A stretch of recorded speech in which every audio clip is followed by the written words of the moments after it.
Hello everyone, Shri IAS academy में आपका स्वागत है। जैसा कि आप जानते हैं कि श्री आईएएस एकेडमी ने एसे राइटिंग डिस्कशन की शुरुआत की थी, जिसके अंतर्गत ऑलरेडी हमारे 11 पार्ट आ चुके हैं।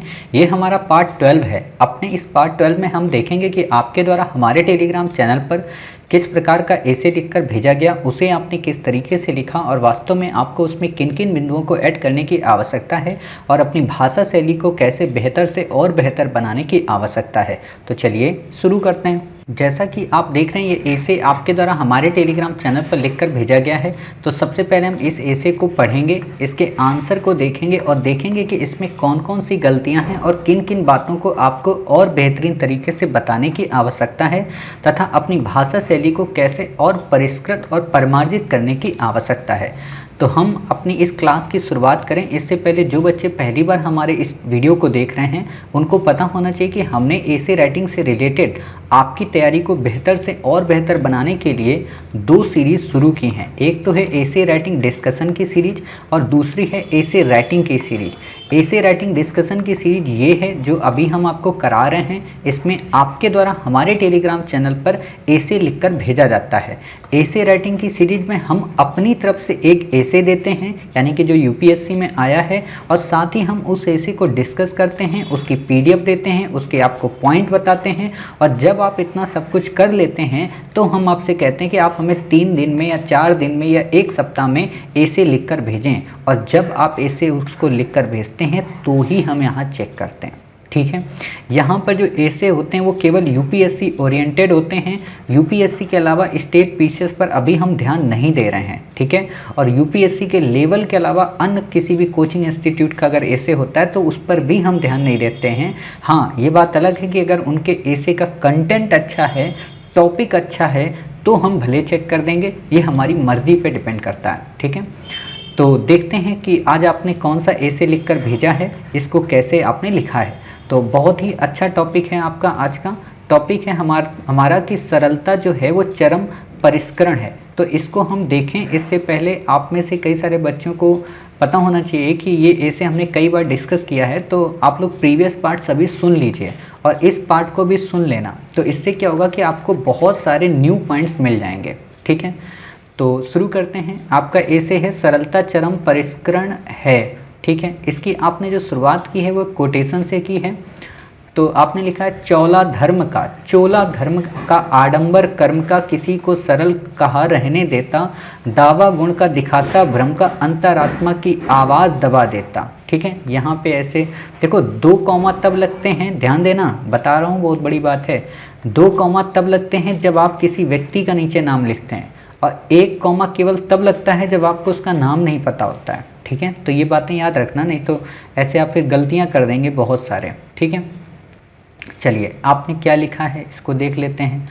आपने लिखा है कि उपरोक्त पंक्ति वर्तमान की भागम भाग जिंदगी की ओर इंगित करती है, जहां लोग दिखावे भरी जिंदगी अधिक जीते हैं। हैसियत शोहरत के लिए लोग अपनी जीवन की मौलिकता को खोते जा रहे हैं। भौतिक सुख सुविधा पाने की दौड़ में लोग अपनी संवेदनशीलता को खोते नजर आ रहे हैं। भाईचारा, बंधुत्व, एकता की भावना लुप्त हो रही है। स्वार्थ, जलन, अहंकार जैसी क्रूर भावनाएं दूषित, यहाँ पे लिखिए, दूषित भावनाएं लोगों के मन मस्तिष्क में पनप रही हैं। ऐसे में सादगी भरा जीवन, यहाँ भरा होना चाहिए, सादगी भरा जीवन जीना कठिन हो जाता है, जबकि सादगी असली जिंदगी है। इस मानव जाति ही दुनिया में वास्तव में हम मानव जाति ही दुनिया में एक ऐसे जीव हैं जो सोच विचार कर सही गलत को परखना, दूसरों के प्रति संवेदनशील होना आदि के बारे में सोचने समझने की क्षमता है, जो अपनों को ही नहीं बल्कि दुनिया को ही, समस्त मानव जाति, समस्त जीव जंतु एवं प्रकृति के प्रति संवेदना प्रकट कर सकते हैं। इतिहास में कई ऐसे महान व्यक्तित्व रहे हैं जो समस्त मानव जनमानस के लिए प्रेरणा स्रोत बने हैं। गौतम बुद्ध, महावीर, जिन्होंने अपने सुखमय सांसारिक जीवन को छोड़कर सादगी भरी जीवन को अपनाया। चंद्रगुप्त मौर्य, अशोक जैसे महान राजाओं ने जनता की सेवा को ही अपना परम धर्म माना। वहीं आधुनिक समय की बात करें तो ऐसे कई अन्य मानव व्यक्तित्व बनकर उभरे हैं जिन्होंने अपनी जीवन की सरलता को भी कभी खोने नहीं दिया और उसी बल पर अपनी श्रेष्ठता का परचम पूरे ऐसे लिखा जाता है। ठीक है, पूरे विश्व में लहराया। फिर आपने यहाँ पे लिखा है Gandhi ji, Ambedkar, Sardar Patel, APJ Abdul Kalam, Sachin Tendulkar, Mahendra Singh Dhoni, Ratan Tata, Bill Gates, Barack Obama जैसे महान हस्ती जिनकी जीवन शैली अत्यंत सादगीपूर्ण रही है। महात्मा गांधी का कथन, सादा जीवन, उच्च विचार। गांधी जी बैरिस्टर की पढ़ाई करके दक्षिण अफ्रीका से लौटे हुए, चाहते तो बैरिस्टर की नौकरी में रहकर पूरी, ये तो उड़ीसा का पूरी मंदिर आप लिख रही हो, पूरी जिंदगी सुखमय तरीके से व्यतीत कर सकते थे, लेकिन उन्होंने देश के लोगों की दशा देखकर अपनी दिशा ही बदल दी। ऐसी लाइन आप लिखती ना कि देश के लोगों की दशा देखकर अपनी दिशा ही बदल दी, तो एग्जामिनर को और अच्छा लगता। छोड़कर अपना पहनावा, सूट बूट को छोड़कर सामान्य लोगों की तरह धोती पहनना उचित समझे और पूरी जिंदगी को अपनी देश की सेवा और लोगों की दशा सुधारने में लगा दी। अब सोचो इतनी दूर में आया है, इसको ऊपर लाती। ठीक है, इतना ही नहीं कि हमारे देश के लोगों ने ही नहीं बल्कि पूरे विश्व के लोगों के दिलों में अपना व्यक्तित्व का अमिट छाप छोड़ी, बल्कि पूरे विश्व के हृदय में अपनी एक अमिट छाप छोड़ी। वहीं सिक्के का दूसरा पहलू के संदर्भ में देखें तो आज के समय में ये पंक्ति दुनिया की वास्तविकता की ओर ध्यान आकर्षित करती कि पैसे लेकर जीवन का आदर्श समझाया जाता है, विलासिता से लैस आश्रमों में सादगी का पाठ पढ़ाया जाता है। अच्छी लाइन है। अब यहाँ पे भी डबल कामा नहीं आएगा। उपयुक्त पंक्ति वर्तमान संदर्भ में देश व दुनिया में हो रही घटनाओं की ओर इंगित करती है। आज शिक्षा प्राप्ति का पैमाना भी बना हुआ है। हमें जितनी उच्च शिक्षा प्राप्त करनी होती है उतने ही मोटे रकमों की ज़रूरत पड़ती है। गरीब तबके के लोगों के बच्चे इससे वंचित रह जाते हैं एवं अभिजात वर्ग की ज्ञान की प्राप्ति का फ़ायदा उठा पाते हैं। फिर भी इन वर्गों के बच्चे सादगीपूर्ण जीवन के आदर्श से कहीं न कहीं वंचित रह जाते हैं। वहीं गरीब तबके के होनहार कुछ बच्चे अपनी आर्थिक कठिनाइयों को बहुत ही शालीनता से दूर करते हैं और जीवन को आदर्शमय बनाते हैं और अपने जीवन को ऊंचाइयों तक ले जाने में कामयाब होते हैं। अतः कहा गया है कि सरलता में तरलता है और तरलता से सफलता है। निष्कर्षतः जीवन में सरलता ही मनुष्य को आदर्शपूर्ण बनाती है। यदि हम अपना जीवन सरलता से बिताएं तो बड़ी से बड़ी मुश्किलों से भी सामना करने की शक्ति हमारे व्यक्तित्व में आ जाती है और हम अपने व्यक्तित्व को न केवल परिष्कृत कर पाते हैं बल्कि इतिहास में अपनी एक अमिट छाप छोड़कर अपनी ज़िंदगी से अलविदा कह देते हैं। तभी तो लोग कहते हैं कि वास्तव में मनुष्य होना आसान बात है, बल्कि मनुष्यता व्यक्ति को कठिन प्रयत्नों से मिलती है। ऐसी बातें भी यहाँ पे आप लिख सकती हैं। ठीक है, अब यहाँ पे एक बात और बताएं। आपने जितनी बातें लिखी हैं सारी बातें अच्छी हैं, सारे पॉइंट अच्छे हैं, अच्छे पॉइंट्स आपने दिए हैं, अच्छे कोटेशंस का आपने उपयोग किया है। लेकिन जो नॉर्मली आपको पता है कि हम क्या आपको बनाना चाहते हैं, बेस्ट से और बेस्ट। ठीक है, नॉर्मल तरीके से आपने ऐसे लिखा है तो अन्य की अपेक्षा बहुत अच्छा है। अन्य की अपेक्षा का मतलब यहाँ पे दो चीज़ें हमेशा याद रखना। अन्य की अपेक्षा का मतलब होता है अन्य लोग कौन है पता नहीं, यानी कि हमारे ग्रुप के लोगों की तुलना नहीं है यहाँ पे। हमारे ग्रुप में तो सभी श्रेष्ठ हैं, लेकिन हमें उन सबको सर्वश्रेष्ठ बनाना है। तो इसीलिए हम अपने ग्रुप में आपने देखा होगा कभी नंबर नहीं देते, क्योंकि हमारे लिए सभी इक्वल हैं। हमारे लिए ना तो कोई अर्जुन है और ना ही कोई कहते हैं दुर्योधन है। हमारे लिए सबके सब अर्जुन से भी ज़्यादा श्रेष्ठ वाले लोग हैं। ठीक है, तो सामान्य तौर पर आपने अच्छा लिखा है। अगर आप ऐसा ही ऐसे यूपीएससी में लिख कर आएंगे तो आपको 120 के आसपास मार्क्स मिल जाएंगे। बट आपको अच्छे से पता है हम आपको 190 पे ले जाना चाहते हैं, और 190 पे ले जाने के लिए हम अपना सब कुछ दांव पे लगा देंगे। ठीक है, तो हम ये कोशिश कर रहे हैं कि आपको इसमें कई सारे ऐसे पॉइंट बता दें जो आपके इस उत्तर को 190 तक पहुँचा दें। ठीक है, तो इसके लिए हम क्या करते हैं कि आपके हर एक पैरा को चेक करते हैं, उसमें भाषा शैली को बताते हैं, और नेक्स्ट टाइम जब आप कभी भी कोई ऐसे लिखें तो उस भाषा शैली को वैसे ही गुंथित करके लिखें। ठीक है, तो हम निष्कर्ष से शुरुआत करते हैं। निष्कर्ष में हमने जैसा कि आपको बताया हेडिंग मत डालिएगा, सीधे निष्कर्ष में निष्कर्ष की बात लिखिएगा कि उपयुक्त बात से स्पष्ट है कि वास्तव में अगर व्यक्ति का जीवन सादगीपूर्ण है, अगर व्यक्ति के जीवन में सरलता है तो उसका व्यक्तित्व काफ़ी तरलपूर्ण बनेगा। ठीक है, ऐसे लिखिए।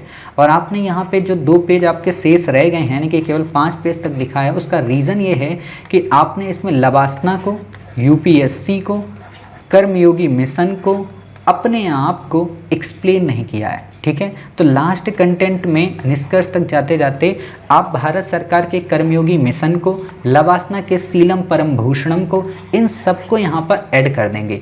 और जब ऐड कर देंगे तो आपका उत्तर काफ़ी बेहतरीन से और बेहतरीन बन जाएगा। ठीक है, उम्मीद है आप ये बात समझ गई। कैसे करना है ऑलरेडी हमने शुरू में आप ही के पहले कई अन्य अभ्यर्थियों के आंसर चेक किए हैं, तो आप उनका देख सकते हैं और उनका सुन भी सकते हैं। यहाँ तक कि हमने भी अपने कंटेंट में आपको बताया था। ठीक है, तो आप इस पॉइंट को ऐड कर लेना यहाँ पे। ठीक है, जब आप ऐड कर लेंगे तो आपका निष्कर्ष बहुत बेहतरीन हो जाएगा। ठीक, फिर बात आती है यहाँ पे निष्कर्ष के बाद ऊपर की, जो आपने यहाँ पे लिखी कि होनहार बच्चे और गरीब, इसको थोड़ा सा और भाषा शैली में दर्शाएं। कैसे भाषा शैली में दर्शाएं? यहाँ पे एकदम हम ये नहीं कह सकते हैं कि जो अमीर तबके के बच्चे हैं उनमें किसी में नैतिकता नहीं होती, या उनमें उतनी शालीनता या उतनी सादगी नहीं होती, है ना, उनमें भी होती है। जैसे आपने देखा होगा ना, बिल गेट्स को आप देख रहे होंगे, कई सारे ऐसे लोगों को देख रहे होंगे, अनिल अंबानी को, मुकेश अंबानी को, कितना सादगीपूर्ण जीवन है। ठीक है, तो आप ऐसे ही यहाँ पे बताएंगे। कैसे बताएंगे कि कई बार होता क्या है कि कई आर्थिकता से संपन्न लोगों के अंदर नैतिकता की विपन्नता होती है। आर्थिक से संपन्न लोगों के अंदर नैतिकता की विपन्नता, और इस नैतिकता की विपन्नता के कारण ही उनके जीवन में जटिलता अधिक होती है। ऐसे शब्दों को बुनिए, और उस जटिलता के कारण ही उनका जीवन वास्तव में इस दुनिया की भागम दौड़ वाली ज़िंदगी में उलझ कर रह जाता है, जिस कारण कई बार वो अवसाद का शिकार हो जाते हैं और मृत्यु का वर्ण कर लेते हैं। व्यक्ति का जीवन जितना सरल और सादगीपूर्ण होता है, माना जाता है कि उसके विचार उतने ही उच्च होते हैं, उसके जीवन में उतनी ही श्रेष्ठता होती है, और वो अपने जीवन के व्यक्तित्व को उतना ही बेहतर से और बेहतर बनाने का प्रयत्न करता है। ऐसे आप बता दें। जब आपने यहाँ पे ये बात बताई कि पैसे से लेकर विलासिता को लेकर, तो आप यहाँ पे ऐसे बता सकते हैं कि आज नैतिकता का पाठ पढ़ाने वाले जो आश्रम हैं वो वास्तव में विलासिता के उस भोग से संलिप्त हैं, जहाँ पर आदर्शमय जीवन की जगह पे विलासितापूर्ण जीवन है, जहाँ पर ज्ञान की गंगा की जगह पे कामुकता का रसपान है, जहाँ पर लोभ की माया को दूर करने की अपेक्षा जहाँ पर तृष्णा की माया को दूर करने की अपेक्षा लोगों को लोभ की ओर उन्मुख करने की प्रेरणा है। वास्तव में इस विलासितापूर्ण जीवन से निकलकर, इस आश्रम के उस द्वंद्व से निकलकर व्यक्ति को नैतिकता की ओर उन्मुख होना होगा।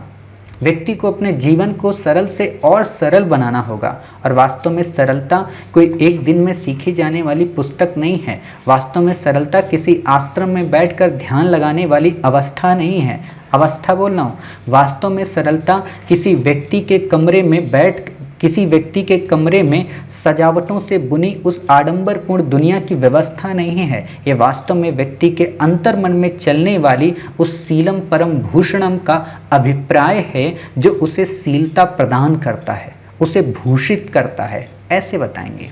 ठीक है, तो आपकी जो लैंग्वेज है वो काफ़ी अच्छी हो जाएगी। फिर यहाँ पे बात आती है सूट बूट। यहाँ पे आप बताएंगे गांधी जी को और अच्छे तरीके से कि गांधी जी के पास भी ज़िंदगी के वो सारे आयाम थे, गांधी जी के पास भी वो ज़िंदगी के सारे रसपान थे। गांधी जी भी चाहते तो अपनी नैतिकता को दरकिनार करते हुए उस भोग विलासिता के जीवन में अपने आप को मजबूत बनाते, लेकिन गांधी जी ने अपनी बैरिस्ट्री की पढ़ाई को छोड़कर, अफ्रीका में आंदोलन को छोड़कर भारत की ओर उन्मुख हुए। भारत की धरा पर आकर उन्होंने भारतीयता का परिचय दिया और भारत के लोगों के साथ में मिलकर उनकी दशा और दिशा की ओर उन्मुख हुए।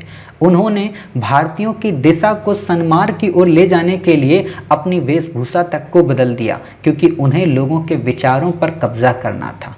उन्होंने अहिंसा के उस विचार से सरलता का वो मार्ग उत्पन्न किया जहाँ पर सादगी ही पोषित होती थी। ये बात अलग है कि चर्चिल उनको अर्धनग्न फकीर कहते थे। ये बात अलग है कि रविन्द्रनाथ टैगोर उन्हें महात्मा गांधी से विभूषित करते थे। वास्तव में वो कोई व्यक्ति नहीं थे, वो व्यक्तित्व के धनी व्यक्ति थे। उनके जीवन में छोटी से छोटी बातों पर सादगी थी, सरलता थी। जब वो किसी से मिलते थे तो उसको इस बात का एहसास होता था कि वास्तव में आज वो व्यक्ति किसी से मिला है।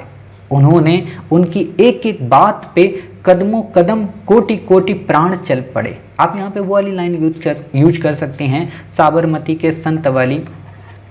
जब उसमें लाइन नहीं आती है कि साबरमती के संत तूने कर दिया कमाल, जब जब तेरा बिगुल बजा किसान चल पड़े, जवान चल पड़े तो कदमों में कोटि कोटि प्राण चल पड़े। ऐसे आप बता सकती हैं। ठीक है, तो यहाँ पे आपका उत्तर काफ़ी बेहतरीन हो जाएगा। और यहाँ पे डायरेक्ट ऐसे हिट करेंगी तो पैरा टूटा हुआ लग जाता है। ठीक है, आप इसको कैसे कर सकती हैं, आप यहाँ पे ऐसे बता सकती हैं, ऊपर वाली लाइन से इतने एग्जाम्पल एक जगह पे नहीं देना है, अलग अलग जगह पे देना है। ठीक है, क्योंकि आप गांधी का दे रही, फिर गांधी को एक्सप्लेन कर रही, तो ये बाकी रह जाते हैं ना।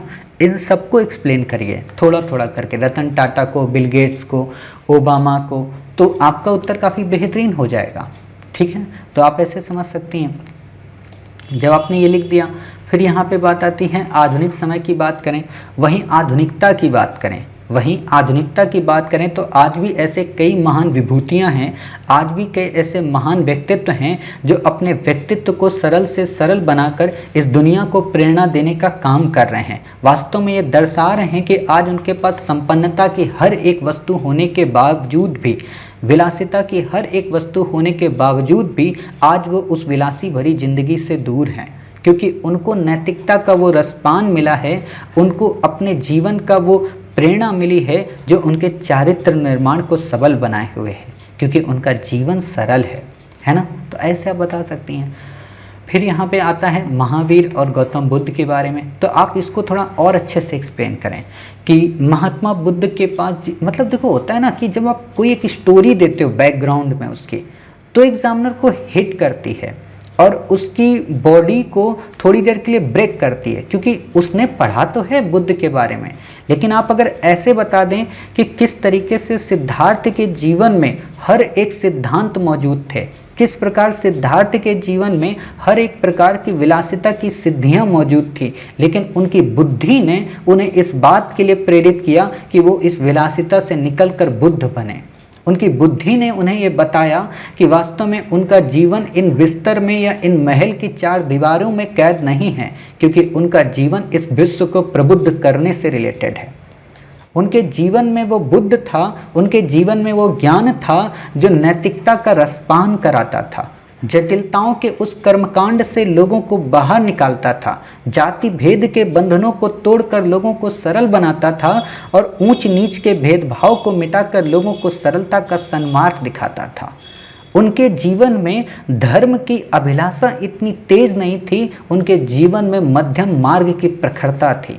अपनी उसी प्रखरता के दम पर उन्होंने पूरे विश्व को उज्ज्वलित किया। वास्तव में ये किसी जटिलता का कार्य नहीं था, वास्तव में ये उनकी सरलता का सन्मार्ग था, जहाँ पर हर एक व्यक्ति को संघ में शामिल होने की अनुमति थी।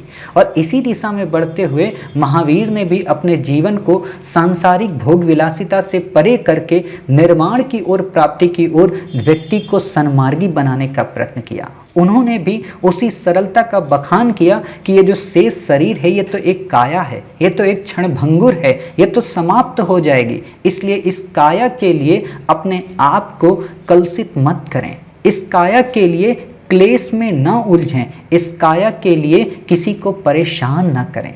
ऐसे बताओ, सोचो जब आप ऐसे बताएंगी तो आपकी लैंग्वेज का जो स्तर होगा कितना बौद्धिक होगा।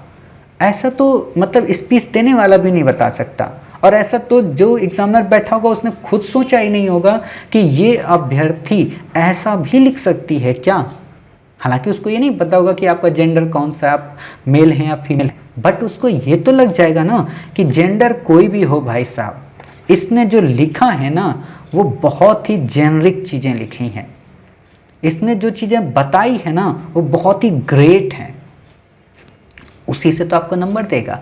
आपको ऐसे नंबर मिलेंगे, फिर जानती हैं कैसे आपको मिलेंगे नंबर, जैसे आपने मान लो ऐसे सारे पैरा बता दिए धड़ाधड़ पूरे, ठीक, तो आपको जैसे यहाँ देखा उसने 1 नंबर, यहाँ पे 2 नंबर, ठीक है, फिर आगे चल के 5 नंबर, और आपकी जहाँ पे भाषा शैली बहुत बेहतरीन हो गई है ना, यहाँ पे जैसे मान लो आपने बहुत अच्छे से डिस्क्राइब कर दिया, यहाँ दे दिया 10 नंबर, ऐसे ही आपने आगे और कहीं डिस्क्राइब कर दिया, वहाँ दे दिया आपको 15 नंबर, ठीक है, इतना तो दे देगा। और जब टोटल वो काउंट करेगा तो देखेगा 140 या 150, ठीक, उसको लगेगा यार इस बंदी ने ना अपनी वोकैबुलरी बहुत अच्छी लिखी है, इसने भाषा शैली का अच्छा उपयोग किया, कामा का सही उपयोग किया है, पैरा का सही उपयोग किया, घटनाओं को करंट से जोड़ा है, हर एक चीज़ को रिलेट किया है, लवासना को ऐड किया है, अपने बारे में बताया है। तो एक काम करो ना, इसको 40 नंबर इंसेंटिव में दे दो, ये 40 नंबर आपको रिवॉर्ड वो देगा, और यही 40 तो आपको 150 + 40 यानी कि 190 पे पहुँचा देंगे, जो अद्भुत है, अविस्मरणीय है, आज तक किसी को नहीं मिले, आज तक किसी को नहीं मिले। मैं ऐसा क्यों कहता हूँ और आपको ही क्यों मिलेंगे, मैं ऐसा क्यों कहता हूँ, इसके 2 रीज़न हैं। आप लोग क्या कोई किताब से लिखते हो क्या आज, आप लोग क्या कोई कोचिंग संस्थान से लिखते हो क्या, क्या आपको मैं कोई बहुत बड़ा कंटेंट दे देता हूँ क्या मैं आपको जो भाषा शैली बताता हूँ जटिल बताता हूँ क्या, तो नो, नेवर, कभी नहीं। हम आपके अंदर छिपे हुए उस अनंत ज्ञान को इस दुनिया से रसपादित कराते हैं, आपके अंदर छिपी उस प्रतिभा को इस दुनिया से दर्शन करवाते हैं और ये दिखाने का प्रयत्न करते हैं कि आपकी कलम कैसे आपकी चाकरी करती है, आपका मस्तिष्क कैसे आपके हाथों में कंट्रोल है और कैसे आप घटनाओं को, सूक्ष्म से सूक्ष्म घटनाओं को विस्तृत रूप देकर अपनी कहानी गढ़ सकती हैं। इसलिए आपको अंक मिलेगा। आप खुद के व्यक्तित्व से उत्तर लिख रही ना, इसलिए आपको इतने हाईएस्ट मार्क मिलेंगे। बाकी जो बच्चे लिखते हैं अलग अलग संस्थानों के, वो क्या होते हैं, मशीन होते हैं। उनको टीचर ने कैसे दिया, उसका 2-4 पन्ने का कंटेंट दे दिया, बोला लिख के भेज दो, उन्होंने लिख कर भेज दिया। चेक करने वाले महाशय इतने सद्गुणी हैं कि उन्होंने कहा बहुत अच्छा लिखा है, ऐसे ही लिखते रहिए, कीप इट अप, बहुत अच्छा लिखते हैं, बेस्ट। नंबर कितने दे दिए, 120 number plus, good, very good, greatest, you are mind blowing, ऐसे लिख देते हैं। तो क्या होता है, इस बच्चे का विकास रुक गया। इको लगा कि 120 हाईएस्ट होते हैं, निशान जैन के 124 आए, इससे ज़्यादा किसी के नहीं आ सकते हैं, है ना। हो सकता है मैं ऊपर नीचे थोड़ा बोल गया हूँ, मतलब नंबर को लेकर 120 124 को लेकर कि निशान जैन सर के कितने आए, ठीक है। तो इस पर ध्यान मत देना, क्योंकि एथिक्स में और एसे में मैं थोड़ा कंफ्यूज हो जाता हूँ। शायद उनके 140 के आसपास हैं यहाँ पे मार्क्स, और एथिक्स में ही 125 के आसपास हैं। तो नंबर पे ध्यान नहीं देना, क्योंकि हमें तो ना तो ये वाला लाना है ना तो ये वाला लाना है, इससे ऊपर ही लाना है, ठीक है। तो क्या होता है, वो इसी में खुश हो जाते हैं कि अरे वाह देखा, मैं तो निशान जैन के बराबर आ गया। अरे भाई, निशान जैन सर ने अपने स्तर पे जितना बेस्ट देना था उन्होंने दिया। आपके अंदर तो निशान जैन सर से भी थोड़ी अद्भुत ही क्षमता होगी। टेक्नोलॉजी एडवांस हो गई, हर एक चीज़ एडवांस हो गई, 4 साल में दुनिया कहाँ से कहाँ हो गई, तो आप भी तो हो जाएंगे ना। ऐसे ही सोच से आपको उत्तर लिखना है, ठीक है। तो आप समझ गई पूरा ऐसे कैसे आपको लिखना था, कैसे अपनी भाषा शैली को बेस्ट से बेस्ट बनाना था, कहाँ कहाँ पे वर्ड्स को आपको देखना था, किस तरीके से आपको अपनी कहानी करनी थी, कॉमा कहाँ पे करना था, ठीक है ना। ये सारी चीज़ें समझ गई। लेकिन मुझे ऐसा लगता है कि शायद मैंने पहला पेज अभी आपको नहीं डिस्क्राइब किया, तो इसको भी कर देते हैं, ठीक है। जैसे कि आप ये देख रही हैं कि ये पहला आपने यहाँ पे लिखा, ठीक है, उपयुक्त पंक्ति। उपरोक्त ये जो होता है ना, ये बुढ़ों वाला शब्द है ना। सम्मान्य शब्द क्या है, उपयुक्त पंक्ति, उपयुक्त, ठीक है।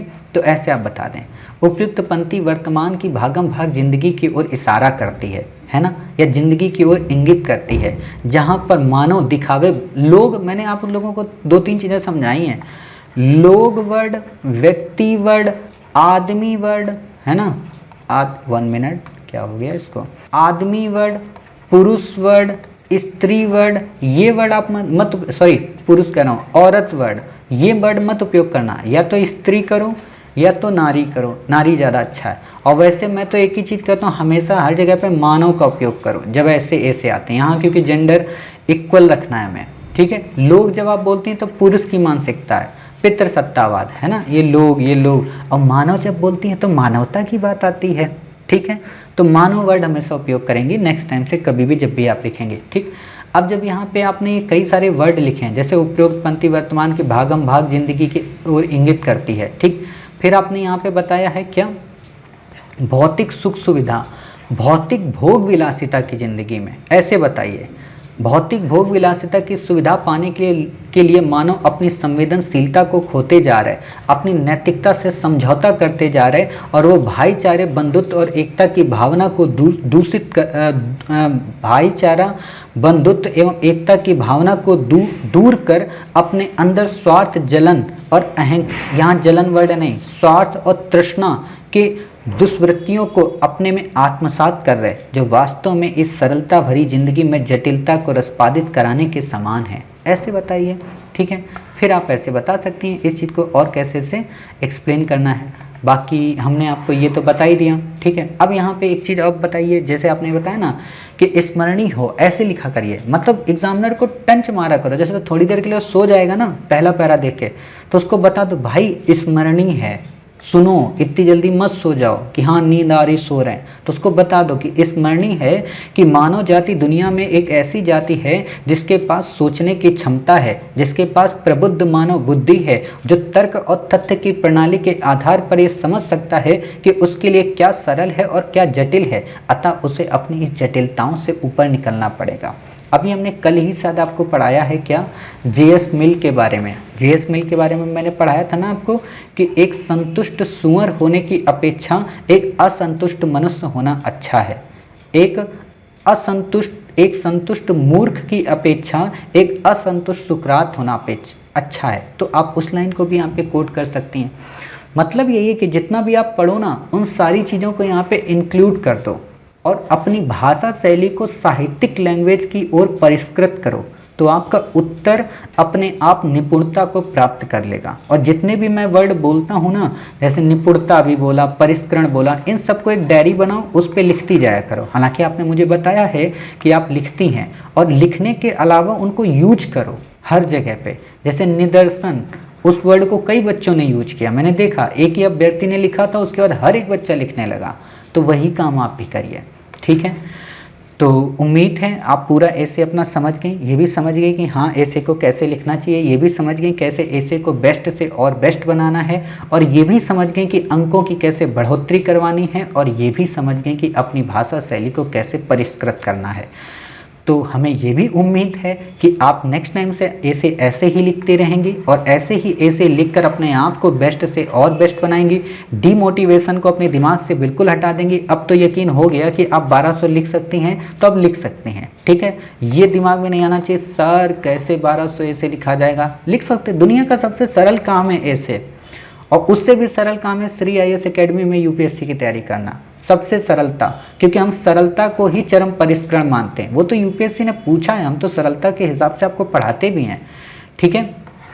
तो मिलते हैं फिर आप ही के द्वारा भेजे गए एक और नए ऐसे के साथ। तब तक अपना ख्याल रखिए, स्वस्थ रहिए, ऐसे ही ऐसे राइटिंग करती रहिए, और अपनी पढ़ाई को उच्च से और उच्च बनाइए, ताकि अपने माता पिता और अपने परिवार और अपने गांव का नाम ऊंचा कर सकें, और इतिहास के पन्नों में अपना नाम भी दर्ज करा सकें। तब तक अपना ख्याल रखिए और स्वस्थ रहिए।